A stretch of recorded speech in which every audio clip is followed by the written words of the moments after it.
Welcome to the Eric Avisar Show. Big news in the EPL today. Crystal Palace sacking Frank De Boer after only 4 Premier League matches. I mean, just not a shocking decision, but a controversial one, certainly. I mean, he was given the win against Burnley or die mandate from the board. He had to get the result. Obviously did not. 4 games, 4 losses in the toughest domestic league in the world, and De Boer couldn't get it done. But you can't really blame him when you consider that he wanted to bring total football, positionless, fluid style attacking your Crystal Palace. With what kind of players?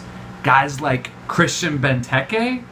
I don't think so. No, what you do in that case is you build the attack around Benteke. Traditional English Route 1 football. The long ball, bypassing the midfield, playing super physical. That was what Crystal Palace was built to do. De Boer was brought on to change the style of play. But Crystal Palace is not going to change. They're always going to be a small club. They're always going to be in relegation battles because of the club's small mentality. They did not have the patience to let him overhaul the squad. Who could have really fit into De Boer's plans at Crystal Palace of the guys who were in the squad?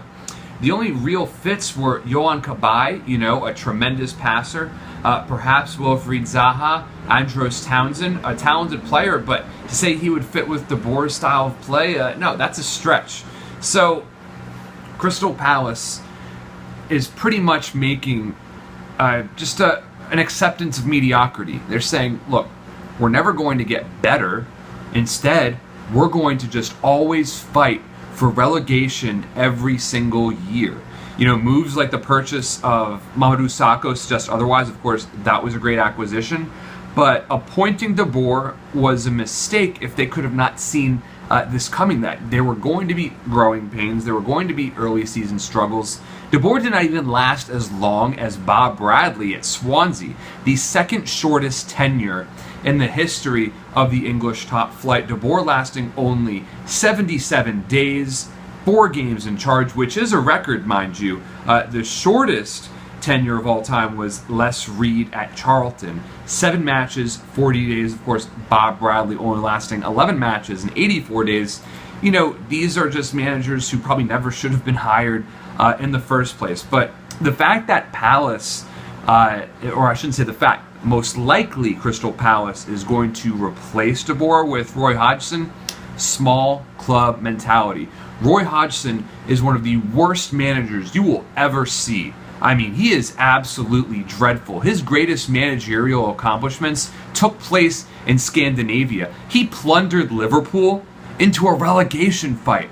So Crystal Palace fans, get ready to battle for relegation year after year after year, because that is the mentality that this club has taken on. Things are not going to get better, even with such a strong squad on paper. It's just, this is the standard.